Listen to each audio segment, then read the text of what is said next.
Olá, turma do nono.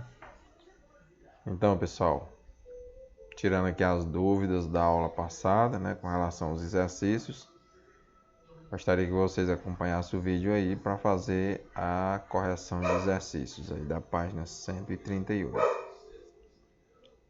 Ok?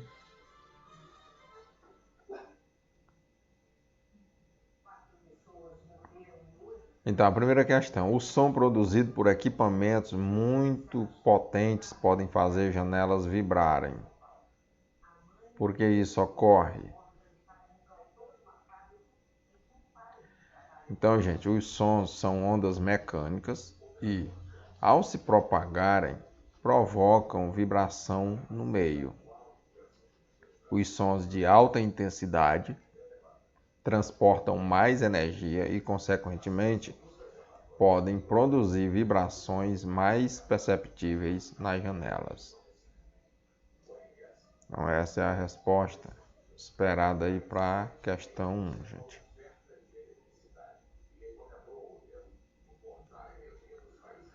Questão 2. As notas musicais diferem entre si por suas frequências.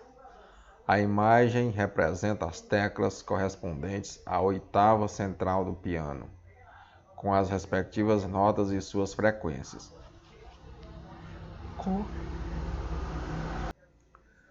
Com base nelas, responda às questões. Item A. Qual é a nota mais aguda e a mais grave? Então, gente, a nota mais aguda é a nota Si, certo? Que possui maior frequência. Então, quanto maior a frequência, mais aguda ela é, certo? Com a nota de 493,88 Hz. A mais grave é a Dó, de menor frequência, 261,63 Hz. Bom, item B. Se uma tecla é pressionada com mais força, o som produzido pode ser ouvido a distâncias maiores. A que propriedade do som isso corresponde? Então, pessoal, isso corresponde à intensidade, certo? Item C. Por que é possível distinguir entre som de um piano e de outros instrumentos? Bom, porque cada instrumento tem um timbre próprio, O violão tem o seu timbre, o piano tem o seu, a sanfona tem o seu timbre. Então, tocadas numa mesma frequência, nós conseguimos distinguir porque cada um tem o seu timbre diferente, certo? Próximo. Nosso sistema auditivo só consegue detectar o eco se os dois sons chegarem à membrana tipânica com um intervalo mínimo de 0,1 segundo entre eles. Considerando a velocidade do som no ar igual a 340 metros por segundo, responda. Item A. Para ouvir o eco, qual é a distância mínima a qual uma pessoa deve estar do anteparo onde o som é refletido? Bom, no intervalo de 0,1 segundo, o som percorre 34 metros.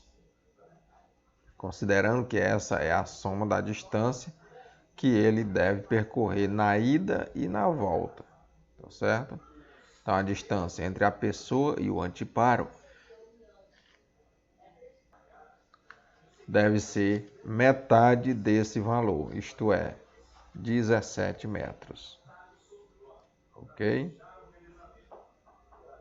Então, nesse caso, pessoal, foi dividido 340, que é a velocidade do som, dividido pelo tempo, 0,1 segundo. E aí temos 34 metros, considerando ida e volta, que no caso a pessoa está do anteparo a 17 metros. No item B, para ouvir o eco dentro d'água, dentro da água, a distância entre a pessoa e o anteparo deve ser maior, igual ou menor do que a resposta anterior. Explique. Bom, como o som se propaga mais rápido na água que no ar, então a distância entre a pessoa e o anteparo deve ser maior para que os dois sons atinjam a membrana tipânica com intervalo de 0,1 segundo, certo? Então, gente, o som, dependendo dos corpos em que ele se propaga, tem uma velocidade diferente, certo? Então, quando ele sai do ar para os corpos mais sólidos, digamos assim, então ele aumenta a velocidade. Então, no ar ele é menos veloz do que na água, por exemplo. Questão 4. Como funciona a ecolocalização dos animais? Como isso se relaciona com o funcionamento do ecobatímetro, usado em embarcações? Bom, animais que usam ecolocalização emitem sons e analisam o eco produzido para localização de obstáculos. Quanto mais rápido o eco retorna, mais próximo está o obstáculo. Ecobatímetros funcionam pelo mesmo princípio. São emitidos ultrassons que atingem o fundo e retornam, sendo captados pelo aparelho. A análise do intervalo entre a emissão e o retorno do som permite estimar a distância do fundo. Por exemplo, pessoal, os morcegos, dando aqui um exemplo aqui nessa questão, os morcegos, eles não enxergam bem, tá certo? Então, na verdade, o voo dele, ele a todo instante ele fica emitindo ondas. Essas ondas tocam os obstáculos e retornam de imediato ao ouvido dele, Nesse caso, ele consegue sair dos obstáculos e nesse caso, não tocar nos obstáculos, não bater.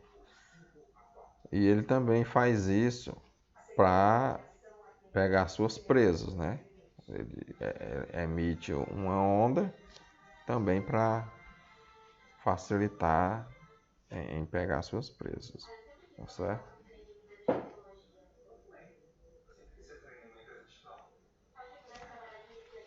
Questão 5.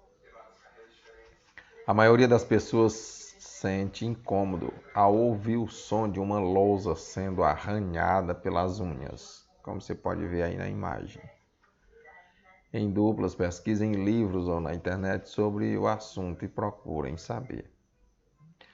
Qual é a frequência desse som? Alguma característica do sistema auditivo colabora para produzir essa sensação desagradável? Existem outros ruídos que provocam essa sensação? Bom, então nós temos aqui. A frequência do som produzido pelas unhas riscando a lousa varia entre 2.000 Hz e 4.000 Hz. Dentro dessa faixa, algumas frequências são amplificadas devido à anatomia do canal auditivo. Além disso, o aspecto psicológico parece ter algum papel na percepção do som como desagradável. Esse tipo de fenômeno é estudado por um ramo da ciência denominado psicoacústica, certo? Bom, então, gente, essa é a correção do nosso exercício aí de ciências. Espero que vocês coloquem tudo isso aí no seu caderno, para que eu possa aí marcar sua frequência direitinho, tá certo? Então, um abraço a todos e até mais.